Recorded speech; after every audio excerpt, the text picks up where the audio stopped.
Dear students, today I am going to discuss about father's help.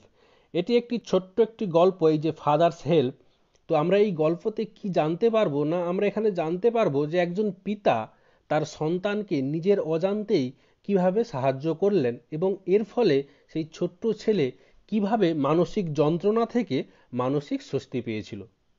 আমি তোমাদের এই গল্পটা লাইন ধরে ধরে খুব সহজ সরলভাবে বাংলা মানে করে দিচ্ছি এবং শেষে এই গল্পের পরে যে ছোট ছোট প্রশ্নগুলো তোমাদের বইতে দেওয়া রয়েছে এবং গ্রামারগুলো রয়েছে আমি সেগুলোও আলোচনা করে দিচ্ছি এবং এর পরে আমি তোমাদের সুবিধের জন্য voice change, change of narration, transformation of sentence, article, preposition, paragraph writing, letter writing, এই সমস্ত কিছু একে একে তোমরা এই আমার চ্যানেলে পেয়ে যাবে, আমি সেগুলো দিতে থাকবো।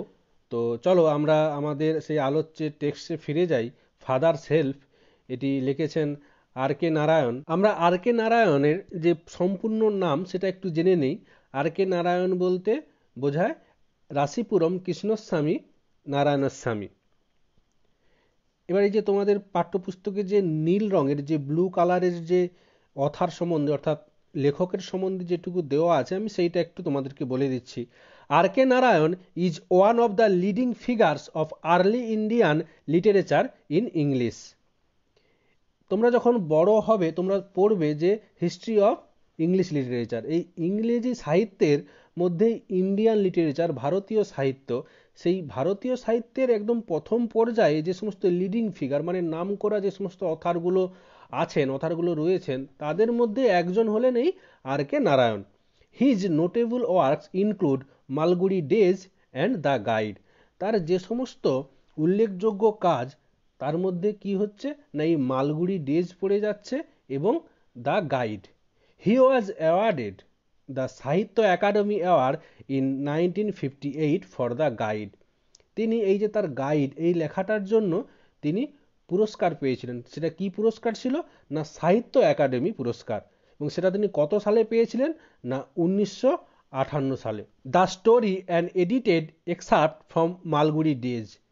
এই যে আমাদের এই যে আলোচ্য যে স্টোরি ফাদার্স হেল্প, এটা কোথা থেকে নেওয়া হয়েছে না এই যে মালগুড়ি ডেজ, এটা একটি নোভেল, এই যে মালগুড়ি ডেজ এর থেকে এই ফাদার্স হেল্প এই অংশটা তুলে তোমাদের পাঠ্যপুস্তকে দেওয়া হয়েছে পড়াশোনা করার জন্য। Is about a young boy, আমি তোমাদেরকে যেটা বলছিলাম এবার সেইটা বলেছে। Is about a young boy called Swaminathan who is unwilling to go to school. একটা ছোট্ট ছেলের সম্বন্ধে এখানে বলা হয়েছে, তার নাম কি না স্বামীনাথন, যে কিনা who is unwilling to go to school, যে স্কুল যেতে অনিচ্ছা প্রকাশ করেছে, but is forced by his father to attend school, কিন্তু তার বাবা তার পিতা তাকে স্কুলে যাওয়ার জন্য জোর করছেন। The story explores how through the events that flow Swami's original reservation about his teacher Samuel get transform considerably. এই যে সামুয়েল, ইনাকে নিয়েই এই আমাদের স্বামীনাথনের এত চিন্তা ছিল যে উনি খুব রাগী, উনি বদমেজাজি। তো কিভাবে সেই আমাদের ছোট্ট ছেলে স্বামীনাথনের যে চিন্তা তার শিক্ষক সম্পর্কে, এই সামুয়েল সম্পর্কে, সেটা কিভাবে পরিবর্তন হয়ে যাচ্ছে হঠাৎ করে একদম সম্পূর্ণভাবে। স্বামীনাথনের যে চিন্তা ভাবনা সেটা কিভাবে সম্পূর্ণ একটা খারাপের দিক থেকে একটা ভালো দিকে পৌঁছে যাচ্ছে সেটা আমরা এই গল্পে জানতে পারবো। তো চলো এবার আমরা গল্পতে যাই এবং লাইন বাই লাইন তোমাদেরকে মানে করে দিচ্ছি। Lying in bed, Swami realized with a shudder that it was Monday morning. Lying in bed মানে আমাদের এই যে ছোট্ট ছেলে স্বামীনাথন, সেই স্বামী বিছানাতে শুয়ে রয়েছে এবং তারপরে সে রিয়েলাইজ করছে কি না উপলব্ধি করছে কি না উইথ এ শাডর, তার সঙ্গে সঙ্গে এই উপলব্ধিটা কীরকম করছে না ভয়ে শিউরে উঠছে। শিউরে ওঠার সাথে সাথে সে উপলব্ধি করছে that it was Monday morning, যে আজকে সোমবারের সকাল। তাহলে কি হলো না lying in bed Swami realised with a shudder that it was Monday morning.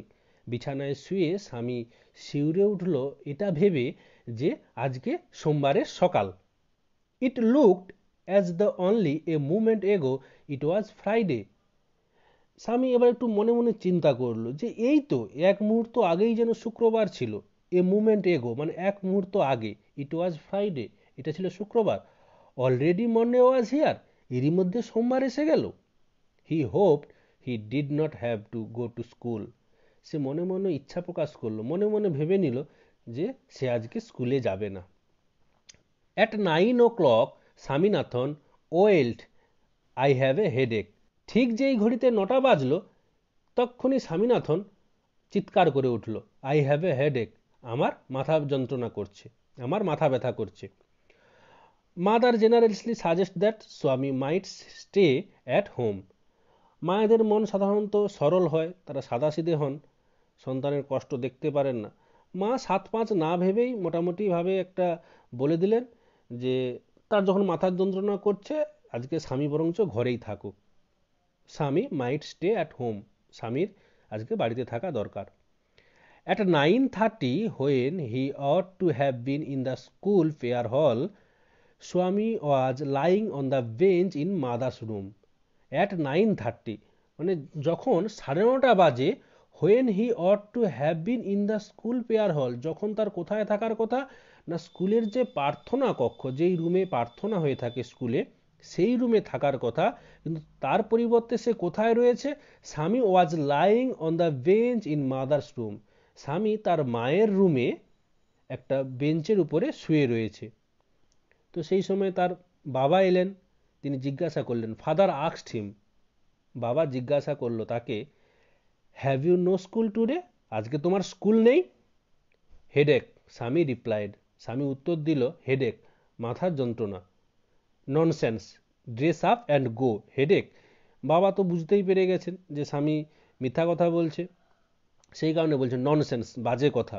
Dress up, নিজের পোশাক পরো, স্কুলের ড্রেস করো, অ্যান্ড গো, এবং যাও। হেডেক, মাথা ব্যথা। হয় না আমরা একটু এইভাবে একটু ভেঙচিয়ে বলি না, হ্যাঁ মাথা ব্যথা, তো সেটাই বলছেন বাবা, nonsense, dress up and go, headache. Loaf about less on Sundays and you will be without a headache on Monday.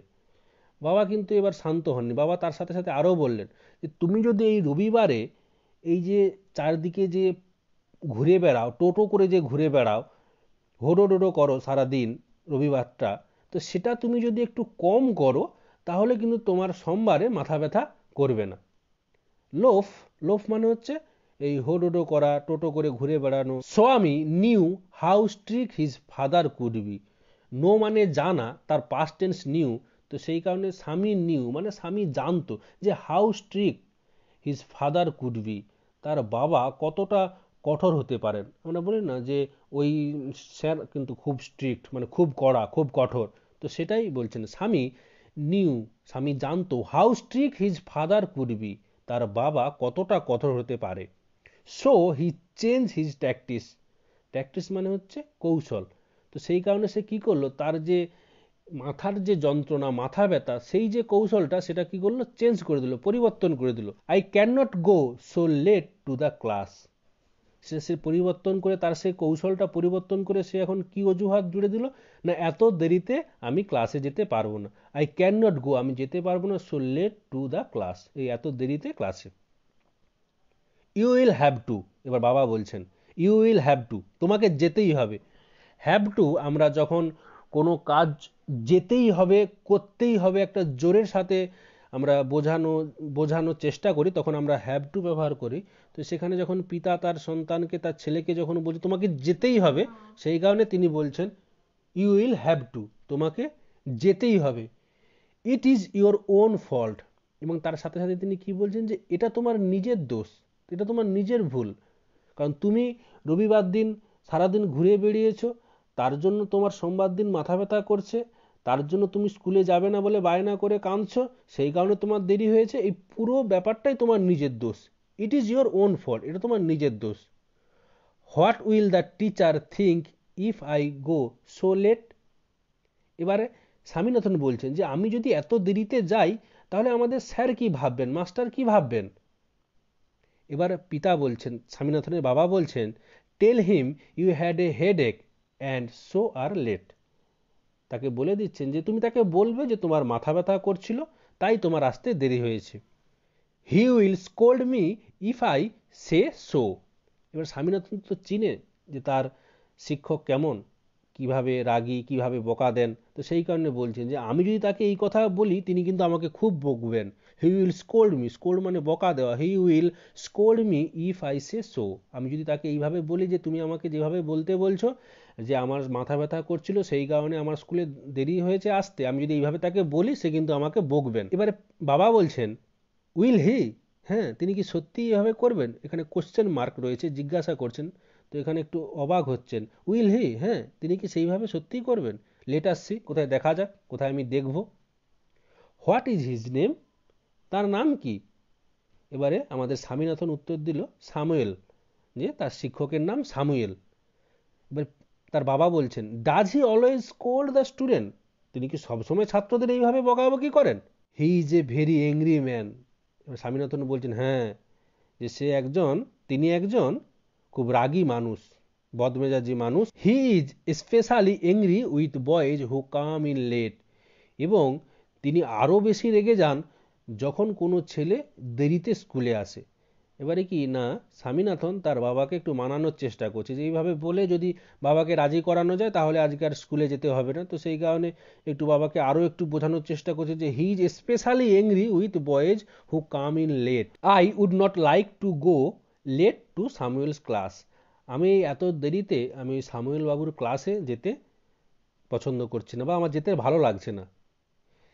If he is so angry, এবারে বাবা বলছেন যে if he is so angry, তিনি যদি সত্যিই এভাবে রাগী হন, তিনি যদি সত্যিই এভাবে বদমেজাজি হন, why not tell your headmaster about it, তোমরা কেন এই ব্যাপারটা তোমাদের প্রধান শিক্ষকের কানে দাও না? প্রধান শিক্ষককে তোমরা বলো না যে তোমাদের ওই সামুয়েল শিক্ষক মহাশয় খুব রাগী, একটুতেই তোমাদেরকে বকাবকি করেন? তাহলে তোমরা কেন বলো না যে তোমাদের সমস্যাটা?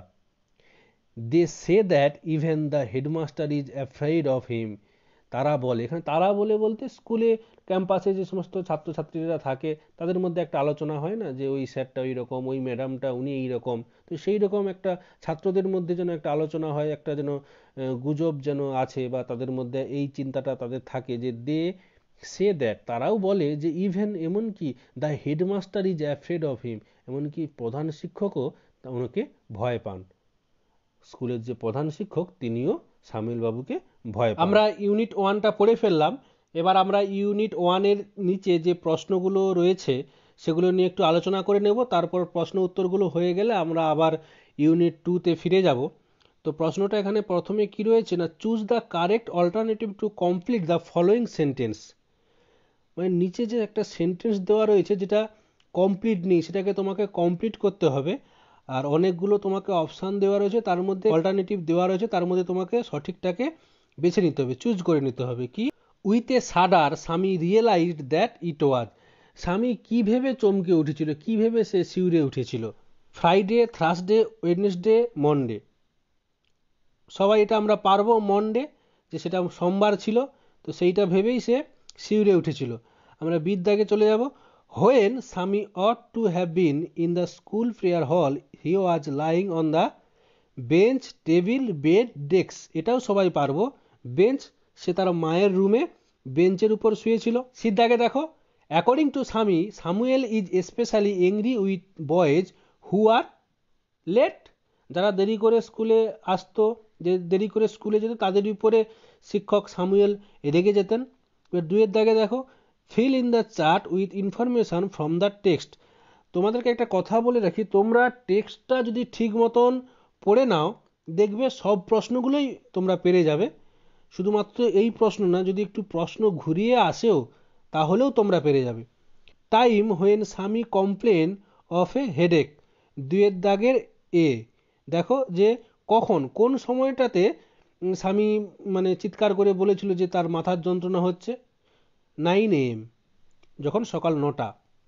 বির দাগে দেখো, পারসন হু অর্ডার স্বামী two dress up and go to school, স্বামীর বাড়িতে কোন ব্যক্তিটি তাকে স্কুলে যাওয়ার জন্য আদেশ দিয়েছিলেন? এটা আমরা সবাই জানি, স্বামীর ফাদার, মানে স্বামীর যে বাবা।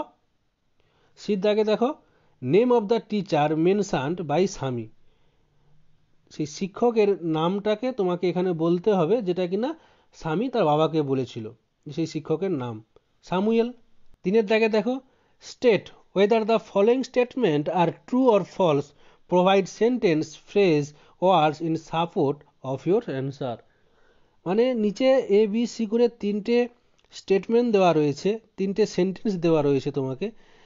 সেই সেন্টেন্সগুলো ট্রু না ফলস বলতে হবে, আর সেইটা তুমি কেন বলছো তার সাপোর্টে তোমাকে একটা স্টেটমেন্ট দিতে হবে, তোমাকে একটা বাক্য লিখতে হবে। এর দাগে কি দেওয়া রয়েছে? স্বামী said that he had a headache. স্বামী বলেছিল যে তার মাথার যন্ত্রণা করছে। এর সাপোর্টে আমরা কোন স্টেটমেন্ট দিতে পারি? যে আমাদের পাঠ্যপুস্তকে যে লাইনটা আছে সেটাই আমরা তুলে দেব।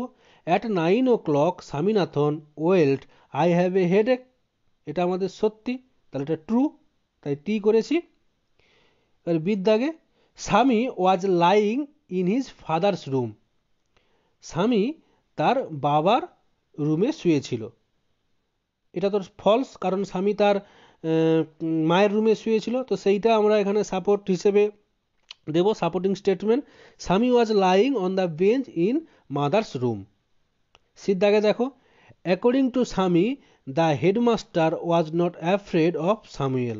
মানে স্বামীর মত অনুযায়ী স্কুলের যে প্রধান শিক্ষক তিনি সামুয়েলকে ভয় পান না। তার যে সেই ম্যাথমেটিক্সের যিনি টিচার সামুয়েল, যাকে স্বামীনাথন ভয় পেত, সবাই ভয় পেত, এমনকি স্কুলের প্রধান শিক্ষকও ভয় পেত, সেটা স্বামী তার বাবাকে বলেছিল। তো কিন্তু এখানে বলেছে যে according to Swami the headmaster was not afraid of Samuel. স্বামীর মত অনুযায়ী স্যামুয়েলকে তার প্রধান শিক্ষক ভয় পেত না। এটা ফলস। আমরা সাপোর্টিং স্টেটমেন্ট কি দেব? না, they say that even the headmaster is afraid of him. আশা করি এতটা পর্যন্ত তোমাদের ক্লিয়ার হয়ে গিয়েছে। প্রিয় ছাত্রছাত্রীরা, তোমরা তোমাদের মোবাইলের স্ক্রিনে একটা লিংক দেখতে পাবে। ওই লিংকে ক্লিক করলে তোমরা এই যে ফাদার্স হেল্প এর পরের অংশ অর্থাৎ পার্ট 2-তে চলে যেতে পারবে। এছাড়া তোমরা ডেসক্রিপশন বক্সে এখনই চলে যাও, ওখানে লিংকটা আমি দিয়ে রাখবো। ওই লিংকের উপরেও ক্লিক করলে তোমরা পার্ট 2-তে যেতে পারবে। আর তোমাদেরকে জানিয়ে রাখি যে আমি এই চ্যানেলের মাধ্যমে তোমাদের টোটাল গ্রামার, রাইটিং, এমনকি তোমাদের যদি ডিমান্ড থাকে তাহলে তোমাদের আনসিনগুলো আমি করার চেষ্টা করব।